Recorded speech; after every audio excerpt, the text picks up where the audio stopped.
Very good evening to everyone. I welcome you all for today's lecture by Mr. Venky Ganesan, founder of Trigo Technologies and chairman of the National Venture Capital Association.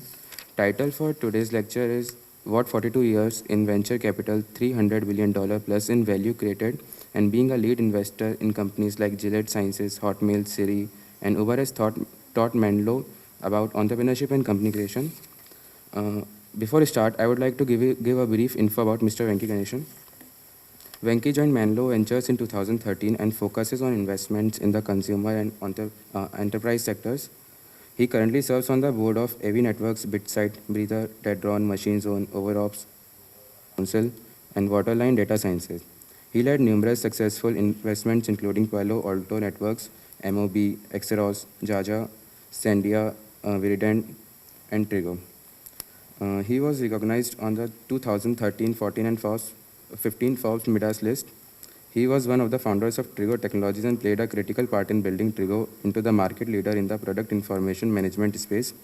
He holds a BA in Economics Math from Reed College and a BS in Engineering and Applied Sciences with honors from the California Institute of Technology. He has also been a past trustee of Keys School and past president of the Indian Community Center in Milipitas. Now, I would like to call Mr. Venky Ganesan to start the lecture. Thank you very much. That's a very kind intro, a little long. I want to first thank everyone for coming. It's Friday at 4:30. Can you guys hear me okay at the end? Yeah? Okay, perfect.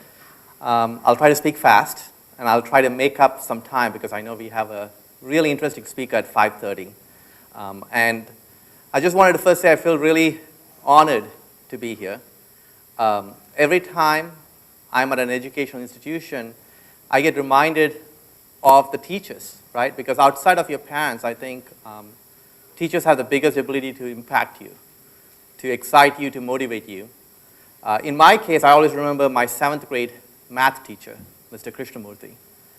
It's one of those experiences because when I was in 7th grade math, I remember the first day in class, he walked up and he did a trigonometric proof on the board. And after he did the proof, he stopped and he turned around and looked at everyone in the room. And there was this awkward silence. I've never had any teacher sort of stop writing on the blackboard and turn and look at us. And the students looked at him, he looked at us, nobody said a word. We were a little surprised. Then in one of those rare moments of insight, that doesn't happen to me very rarely, probably once a few years, I realized that the proof he had written down had a mistake. So I pointed it out to him. And he said, that's exactly what I want people to do. I want people to think in my class. I want people to actually not just memorize, regurgitate, and vomit it back, but actually think about something and build it from first principles. That was an amazing experience for me. Until then, I've never had a teacher who had that kind of philosophy, who wanted his or her students to actually question things, think about what is right, and actually make decisions on their own. And that was a life-changing experience because he actually ignited this love for math for me. He had very high expectations. He actually wanted me to go to IIT, but unfortunately I could not deliver on that expectations for him. But he passed away, so I'm hoping if he's up there, he's watching me, at least I can say, Krishnamurthy sir, even though I didn't get to go to IIT, I can at least come and speak there. So I'm sure he'll be happy for that. But I just wanted to say that because I think every time when we think about the people who make a big impact, it's really important to understand how big of an impact teachers do. And the right teachers can change people's lives. And I definitely know that in my case, he made a big impact. We can talk about a lot of things, but one of the things I like to get a sense of is the audience. How many people here are students? Okay, quite a few. How many here are entrepreneurs who might be thinking about starting a company? Okay, we'll mix that with the students. And then the rest is faculty. So my goal is to make it as interactive as possible. The last thing anybody needs on a Friday at 4:30 is to listen to some guy drone for an hour, right? So I would welcome interruptions. I'd welcome people asking questions at any time. My only request is, one, please make your question brief, because that way we can get a lot more questions in place. And please make it controversial so that at least you can have something interesting to talk about as opposed to hearing the same boring platitudes. When I think about my days in college, the last thing I wanted to hear was some guy droning around for 50 minutes, and you're like, I don't know what exactly he said. I'm going to try to spend 20 minutes talking about a few things that we have learned collectively at Menlo Ventures. A brief overview about Menlo Ventures is we are one of the oldest venture capital firms in Silicon Valley. It was started in 1976 by a guy named H. DuBose Montgomery. What is great about DuBose was that he grew up in a house in South Carolina with no running water and no toilets. He was his first person in his family to go to college. He was a full tuition scholarship at MIT, and then he went to Harvard Business School, and then he started this venture firm. And pretty much everybody at Menlo Ventures feels like that. We are people who grew up in tough working class conditions and are engineers who try to think about innovative companies we can build. And over those last 42 years, we have invested a little over $5.5 billion. We have created a little over $300 billion of value. Am I moving around too much for you? Is it okay? Can you? Perfect. Okay, so $300 billion of value.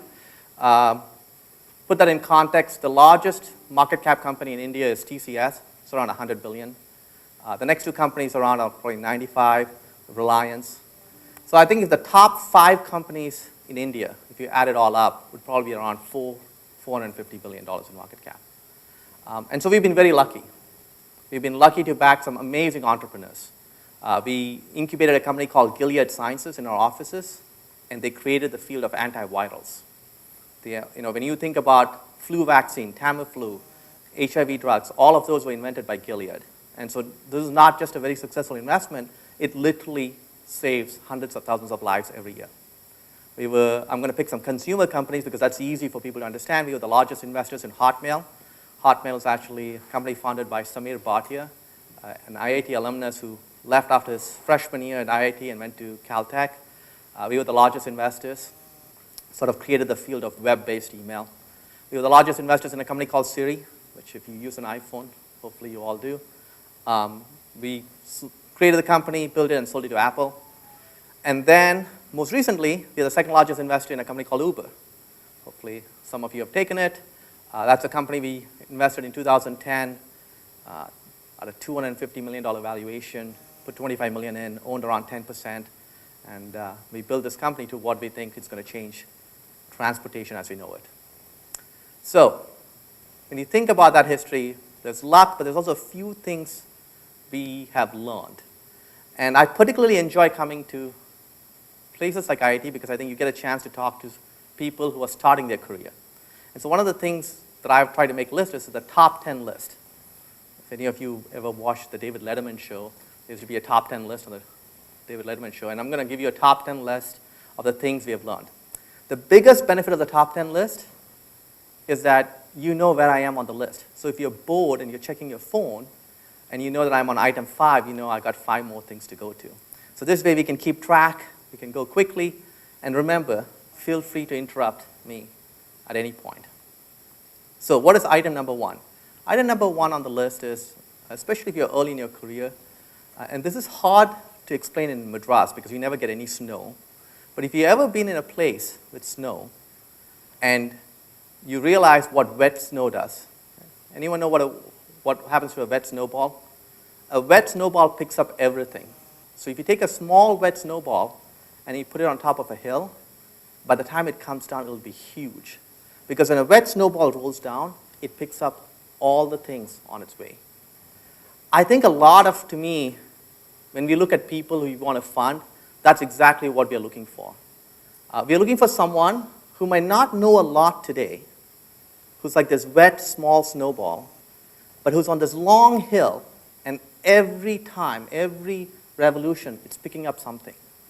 So the phrase we use is slope beats intercept. Intercept is a flat line.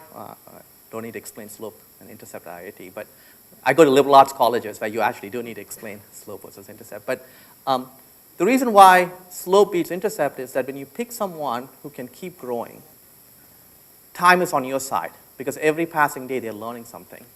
And that's the key way in which we pick talent and how we want to go through and find talent in the companies we invest.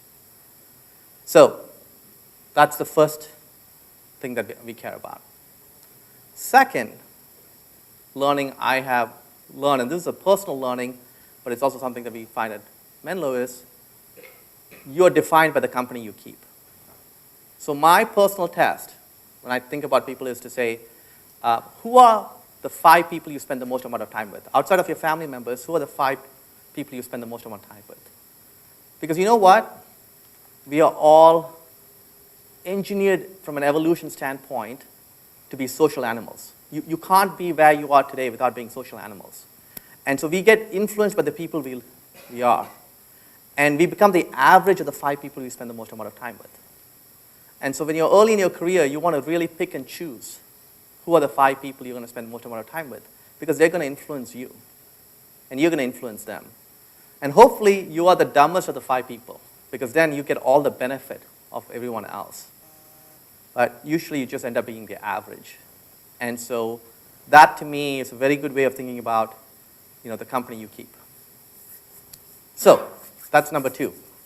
Anyone have any questions? Or I'm going to keep going, but sometimes I try to get people asking questions early, because otherwise people don't get around to doing it. But we will go through all of them if people are hesitant, because it usually requires one brave soul to ask a question, and then the questions come pouring out. Okay. Third, and this is really important, so I think we all are shaped by the people who were before us. Now, this is really important, because actually, some of you may not know, but Dr. Krishnan Balasubramanian and I are cousins, and so we share a grandfather. And when I think about it, my grandfather left his village. He had 11 kids, and when he left, he had, I think, like 6 or 7 kids, because he knew he couldn't feed his family in the village. So he was a farmer, he had to leave. He didn't go to high school. He didn't graduate high school. My dad didn't graduate college. He has only Polytechnic. But those 2 people had more influence in my life, in me getting to where I need to, because of the sacrifices they made.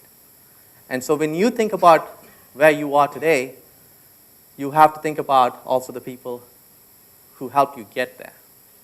And there's not a single person in this room who doesn't have someone who sacrificed a lot to get them here. And I think when you don't, what happens is sometimes you forget that when you are successful. And sometimes you forget to send the elevator down after you get up. And you need to send the elevator down, because that's what makes society run.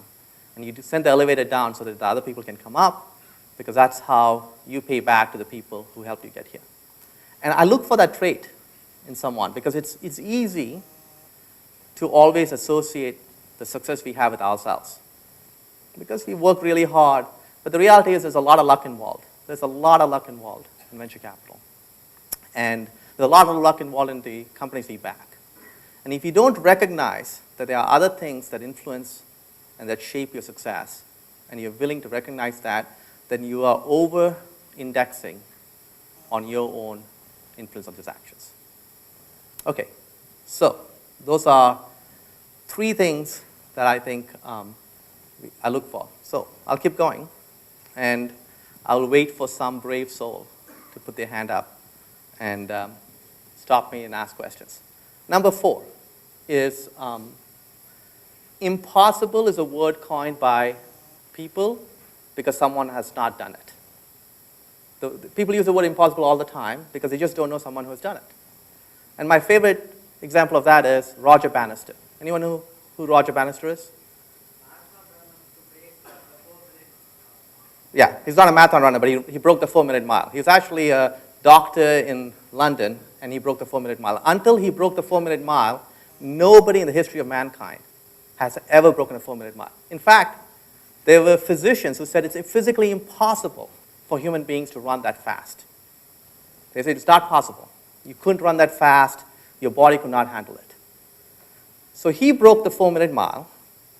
And so until then, in the history of mankind, nobody had done it. 6 weeks later, his competitor broke the 4-minute mile. 3 months later, a guy in America broke a 4-minute mile. Today, there are high schoolers who break a 4-minute mile. And the reason is, once he broke the 4-minute mile, the barrier in people's mind that was impossible went away. And once people didn't have that mental barrier, there was no limit to what they could do. That's been my experience. It's been my experience in every context I've been in, is that people say something's not possible until they see someone they know do it. And then once they do it, it becomes very easy. In fact, the story of Silicon Valley is pretty simple. The reason why Silicon Valley creates a lot of companies is that everybody knows someone in Silicon Valley, some idiot they work next to, who starts a company and is worth millions of dollars or billions of dollars, and they say, oh my God, that idiot, if he can do it, I can do it. And that pretty much is the cycle. That's the single biggest reason why Silicon Valley has all these successful companies, is somebody knows somebody who they worked with who's successful. And I think that's the key element of breaking that frame of reference you have, where you think it's impossible. Right? So now, other things that when we look into is we try to think about what is an emotion that I try to look for that people don't have. So I think the most dangerous emotion in the world is fear. Fear has an evolutionary reason for it. We are engineered to have fear because when we were in the savannah, it's about physical safety. If your ancestors didn't have fear, the lion ate them or the snake bit them. But in modern day society, fear is a very interesting emotion because it's no longer about physical safety. It becomes about psychological safety. We have the fear of rejection. We have the fear of failure. When I think about my own life, the thing that I've learned most to do is to conquer my own fears, right? Fear of envy. When I was growing up, I was always envious of the people I knew who were successful. I was afraid when I tried something that I would fail, and I would look poorly in the eyes of other people.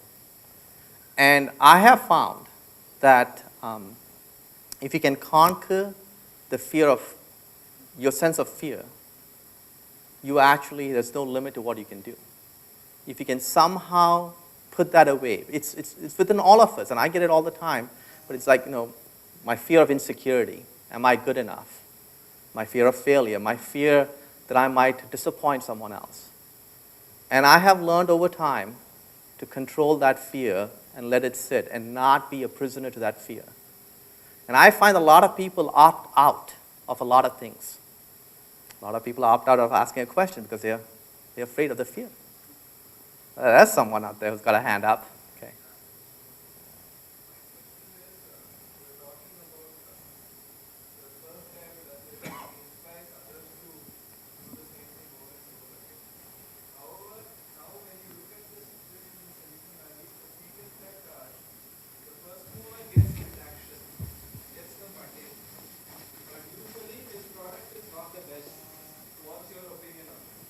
Actually, the story of Silicon Valley is not about first movers. It's about fast followers. Do you know how many search engines were in place when Google got started? Around 18 or... Yeah, so they were probably the 11th or 12th search engine. I was there, okay? So they were not the first search engine. Facebook was not the first social network. Twitter was not the first place to do lifetime streaming. In fact, I can't think of a single example of a very big successful company that was the first to do it. First mover advantages are a myth. It's a very convenient myth that people are out there. The reality is that first movers are like pioneers. Pioneers get arrows in their back. Fast followers are the ones who come in and find out. Anyone who knows the history of the iPhone knows that a lot of the things that the iPhone got right was because the Newton, which was actually the first product that came out in the late 90s, got wrong. So invariably, the first mover learns a lot of things that the fast follower takes advantage of. And venture capital and venture capital money doesn't drive success. And I say that because right now in India, there's a lot of venture capital flowing around, and there's been heavily funded companies. But if you actually look at the history of venture capital, it's not the amount of venture capital you raise that determines success. It's the product market fit you have and the scalability. Some of the biggest companies in the world raise very little venture capital. Amazon raised $3 million from Kleiner Perkins. That's it. eBay raised $3 million. Google raised $20 million from Sequoia and Kleiner. So Gilead Sciences raised less than $30 million before they released a product. So there's a myth out there that the more money you raise, it's better. It's not true. Okay. Keep the questions coming. So the other thing, and I don't know if this is true or not, but I'll tell you the most important subject, number 7, the most important subject that I feel like I wish I'd learned in school that I didn't, and I don't know if they teach this at IIT, is actually psychology. Do they teach psychology at IIT? They do, okay. Well, let me tell you, if there's one subject I would look and say, what really I learned about life, I would say it's about psychology. Anyone here know who Skinner is? B.F. Skinner? Okay, so read his work. There's a whole bunch of work, but for me, it was like eye-opening. The eye-opening experiment Skinner did was with pigeons. So Skinner had this idea, it's called operant conditioning, and he said, I'm going to take 8 pigeons, I'm actually going to starve them a little bit, so they only are at 75% of their weight. And then, randomly, I'm going to give them food. Right? So he had this little box that will randomly issue food to the pigeons. The pigeons, over time, they didn't know, it's just randomly given. They started associating certain actions with the food they were getting. So he would have pigeons that would go around in circles, because one of the times when they were going around in circles, they got the food, and they realized, they thought that was causality, so they would go around in circles. There were all these things that the pigeons would do, thinking that it had causality for the food they were getting. When I learned that, that's why I understood about superstition. Like, to me, that was eye-opening, because what happens is, when human beings don't have control over their lives, when the things happen randomly they don't control, they suddenly start associating whatever they do. So I could, now I get it. Now I get it why my mom always wanted me to like go to the temple before I went and took the exam. It's just that in her mind, that was the operant conditioning, that if I went to the temple, I did it. And it's not about superstition versus, all I meant to say is that it was fascinating to me in how many things I learned about the human condition through psychology that I never could get answered through math and science. And so, particularly in a place like IIT, I will always tell you, make sure to understand, because most about life is about understanding people. And in my experience, if you really want to do something incredible, you got to be able to understand people and get them to work with you. Right? There's an old Chinese proverb, if you want to go fast, go alone. If you want to go far, go together. Well, how are you going to go together? How are you going to get people to follow you? Because I can't think of a single incredible thing you can do all by yourself. You're going to need people. You need to figure out how you're going to find those people, how you're going to motivate them, and how you're going to get them to join on that journey. And so that's item number 8, because I think 1 second and I'll get right to you. And to me, item number 8 is, if you want to be a good leader, you got to be a good follower first. I see people all the time who want to lead. I'm like, well, okay, tell me when you've been a great follower. And they're like, well, no, I want to lead. I said, well, I don't know how you can lead if you haven't been a good follower. Because the reality is the very act of leading requires you to understand how to get people to follow you. And if you have never followed someone, if you have never seen someone show that leadership in action, how are you going to learn to do that? And so especially early in your career, I would highly encourage you to be a great follower. Find someone that you really admire, you can learn from, so that you can take those skills, so that you can get people to follow you. Question out there. Thanks for the insight, Venky. Most of the items you listed out now seem to be the individual traits or beliefs or value system. How do you, in your hat as a venture capitalist, assess these in a person when someone comes to you? I just spend a lot of time. So most people I meet, they want to spend a lot of time talking about the company, about the problem, about the market. The reality is we find, and those are all important. The problem's important, the market is important. But the first thing we want to find is, is the team built the way to learn and grow? And do they share the values we care about? Because when we look at the companies that have been really successful in our portfolio, they've all had founders, CEOs, and founding teams that have scaled and grown. And they all start really small. And they all had great personal traits that you can't teach. You can teach people skills, but it's very hard by the time we see them, which is usually people in their early to mid-20s, and sometimes in the 50s. It's just, you can't teach them these traits. Either they come with them or they don't. You can't teach someone to be a lifelong learner. Either they believe it or they don't. And you can teach someone how to do growth hacking. That's easy. So I spend a lot of time thinking about these traits because those traits are what allows you to scale. What allows a company to scale is the culture you build, right? How do you build companies that go, like an Uber? In 2010, they were in one city, and the month we invested in, they did $500,000. Public data, last year they did $37 billion in revenues, gross revenues, close to $8 billion in net revenues. So let's think about that. In basically 7 years, from 2010 to 2007, they went from doing less than $500,000 to $37 billion in gross revenues and $8 billion in net revenues. That kind of scaling only happens because of the culture there.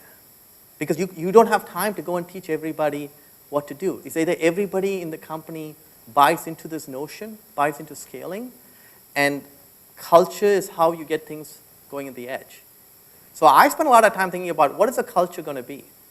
When I meet an entrepreneur, my single biggest question I'm thinking about in my mind is, will I work for this person? Will I, if situations are changed, will I work for this person? And if I can't really say yes to that question, I ask myself, well, then why is anyone really good going to work for this person? And so to me, that's the biggest difference. Because I'm not interested in funding companies that are going to be, we're not interested in just making money, right? We are interested in creating iconic companies. The companies we think about literally want them to change the world as we think about. And so this requires people who have both the desire and the drive and the understanding of all the cultural nuances of how to build a team. Right? One of the key things I look for is, can you create a culture of trust? So we spend a lot of time at Menlo thinking about it. How do I build a culture of trust? We have very little rules. So one very good way of knowing if you have a culture of trust is to ask yourself in any organization, how many rules are there? We have no rules on expense reimbursement. The only rule at Menlo for expense reimbursement is use your best judgment to spend the firm's money. That's it. That's the only rule. We don't tell you which hotels you can stay in. We don't tell you which planes you can take, which class you can sit in. Because here's the question. If I tell someone, use your best judgment to spend the firm's money, we will find out who they are. And then there are going to be places that are like, here's the 15 rules you need to do. Here's the 3 receipts in triplicate you need to give me. And that is not a culture of trust. That's a culture that assumes that people are not going to behave, and I'm going to enforce it. And you know what? It's fine, but you want to be in a place with a culture of trust. Because in a place with a culture of trust, you can move really fast. I can call my partners. Literally, I can send an email today and say, I met someone in India, and I want to invest $3 million. And I'll get a reply that says yes. Because we work in a culture of trust. But we got to earn it. And we got to earn it every day, and we got to show it. So yeah, we don't have an expense reimbursement policy, but people do look at expense reports, and they're going to see how did the firm's money get spent. And so that's a great example of how organizations scale. If you think organizations don't scale by more rules, because you know what happens when you have rules? You got to enforce them. Then somebody's going to figure out a way to bypass rules. Literally, I've been impressed, because human beings, it doesn't matter what system of rules you give them, they'll find the loophole. And then you have to find people to go after those loopholes. And then you're going to find somebody who's going to, pass the rules. I mean, by the way, this basically describes the bureaucratic system in India. Let's create rules, and somebody's going to violate it, and we're going to create more rules. Eventually, we're going to make the cost of compliance so high that nobody can follow the rules. So everybody now is not a rule follower. And the system now is like, where do you go? So we're going to me, creating a culture of trust is what drives scalability and will determine. When we do partnership documents in our firm, it's literally we have single-page documents. We do our compensation discussions in 30 minutes. We don't use lawyers. Because at the end of the day, if I can't trust my partner, I'm not going to be in business with them. And if I need to go to a lawyer or need to look at a document to resolve it, it's not going to work. Okay, last two things, and then we will take, though I don't want to cut into the speaker's time. Yes, go ahead.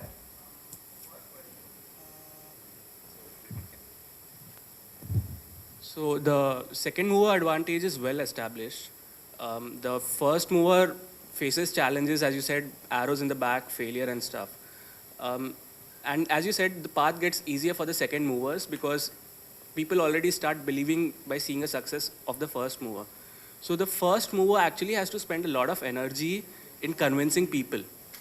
Now, if that drains a lot of energy, how should the first mover still keep going and manage his energies, keep refueling them, and work forward so that he gets that advantage? He shouldn't end up, losing out to a second mover, but being the first mover himself. Okay, I'm trying to tease out. It's a complicated set of assertions there. But I think, look, there's too much emphasis on first mover. I don't really know what that means, right? I'll tell you what first mover really means to me is who's the first person to get to product market fit, who really understands the essence of what the consumer solution is. That is not necessarily the first person in the market because it takes time to figure out, right? So if you go back to the search example, Yahoo and AltaVista were very popular, but they didn't understand the essence of having very pure search results. And they would mix advertising results into search results.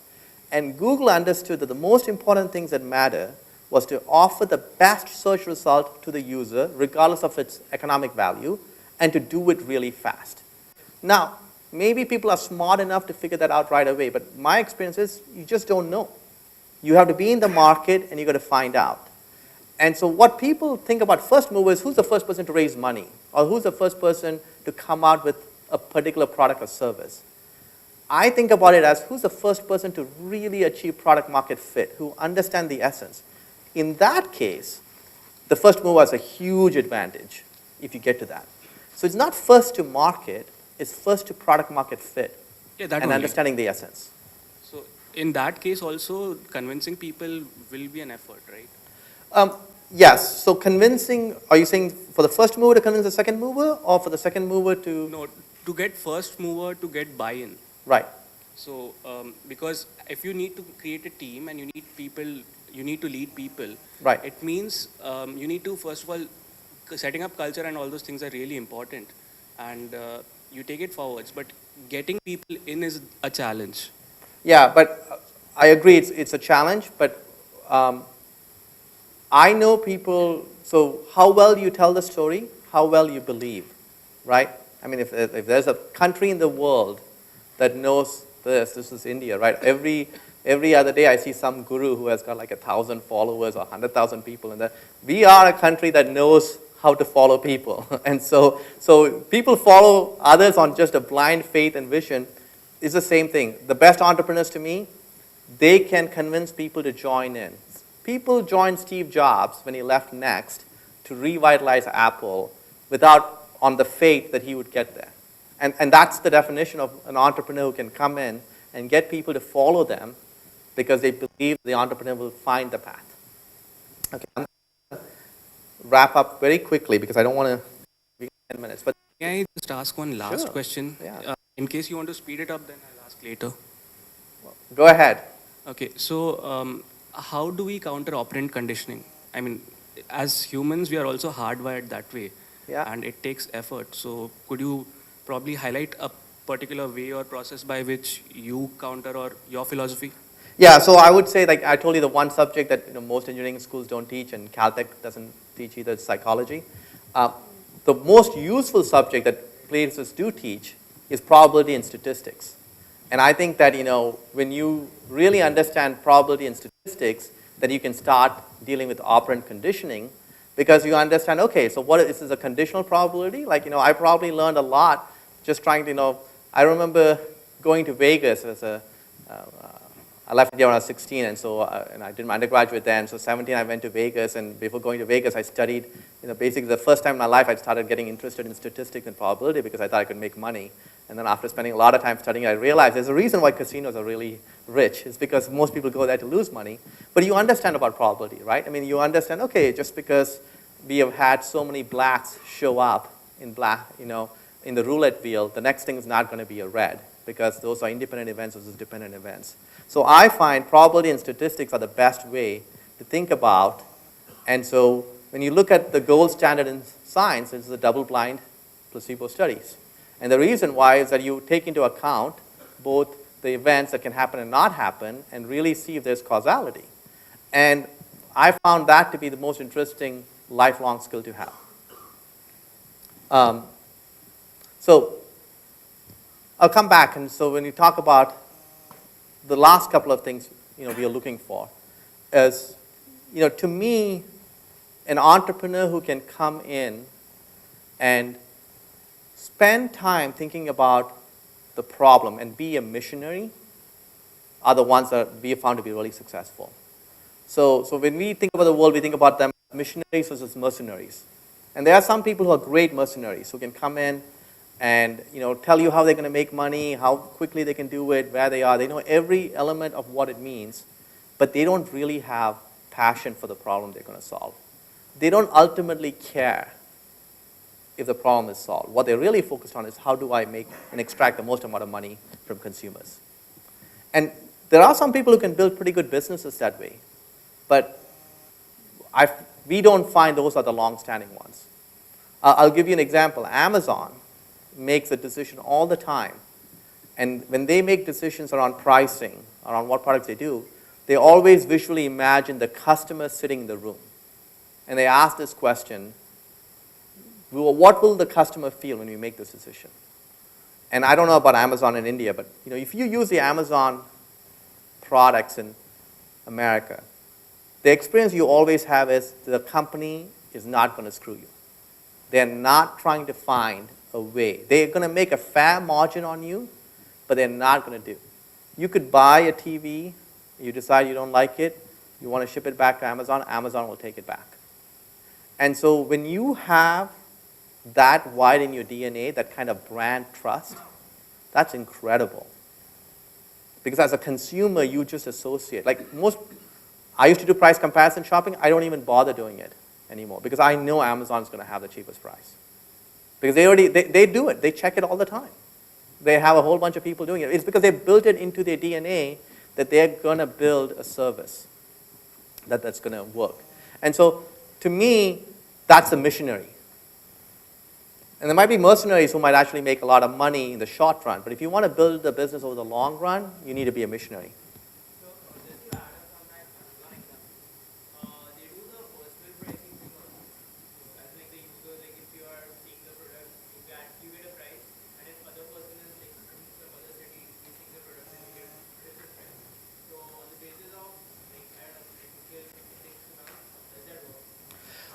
So again, I don't know exactly how they work in India, right?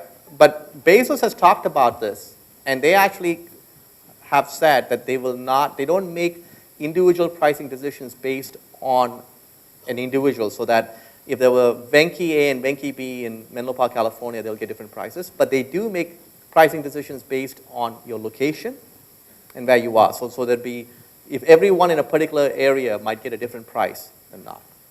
Again, while I don't know if it's true or not, the kind of brand equity they have built with me, my own personal experiences with Amazon, means that I'm willing to trust them a lot more. Might be misguided, might not be true, but the reality is, all I'm saying is that you feel that. You feel in certain companies that they are built to not take advantage of the consumer, but to really provide value to the consumer and get fair in return. Like I would argue, Uber is not built that way, right? And that's one of our companies. So Uber is built to extract as much money out of you as they can. And that might work for some period of time, but in the long run, I just don't feel like it makes a difference. I got how many more minutes on now? 10? Okay, so I want to finish with a couple of thoughts, right? And one thought that I definitely want to share with you is that there's no doubt that everyone in this room has incredible privilege, right? The ability to be at an institution like IIT Madras in India is amazing.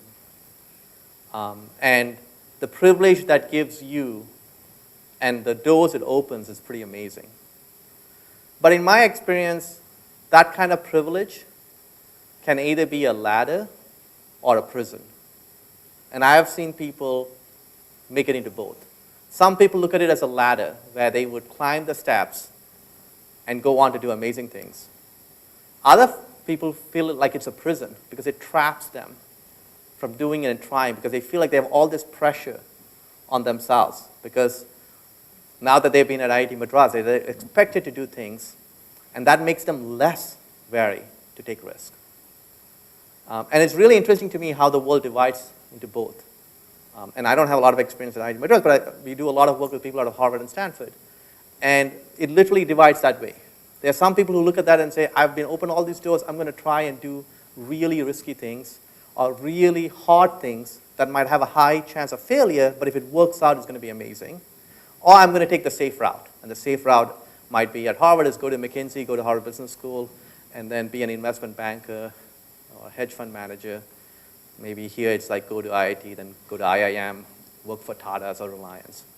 And there's nothing wrong with the safe route, but there you have left the fact that you've got all this privilege and prestige and make it into a prison that you're afraid of breaking.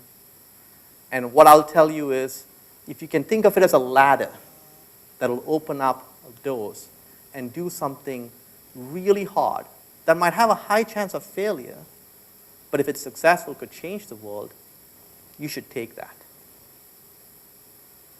And it might feel scary, but every time I have had that place to take a safe route, I started a company in March 2000 at the peak of the bubble. And it was one of the most scariest things for me, but I had to conquer my fear and do it because I was 2 years I only had 2 years left on my H-1B visa. If I don't get my green card, I'd have to go back. I'd been at McKinsey, I'd been in venture capital. I didn't know what I was going to tell my parents because I was going to go from making a six-figure income to making no income for a while. But I just told myself, I am not going to let it be a prison for me. I would much rather take the opportunity. And it might have worked out, it might not have worked out. I got lucky, it worked out for me. But the point is, you're going to feel that pressure all the time. And I'm going to urge you to think about how you make it a ladder, not a prison cell. Because, and I'll end this way, this I truly believe, we make a living by what we get, but we make a life by what we give. And the best chance we have of giving, and giving is not just in terms of money, but it's in terms of our time and our energy, is by taking advantage of our skills and using it in ways that can really impact the world. And honestly, for me, entrepreneurship is exactly that. And when I say entrepreneurship, it need not just be in a for-profit sector. It can be in social entrepreneurship. It can be any number of things. Go create a product. Do something that has not been done before. You have only one life to live. And when you are 70 and you're rocking your grandchild, and she says, "What have you done, Grandpa or Grandma?" You want to be able to say that you did something amazing. And even if you didn't do something amazing, you want to say that you tried to do something amazing. The last thing you want to say is, "I opted out and took the safe way out." I'll stop there. And I want to say thank you again for giving me the opportunity to be here.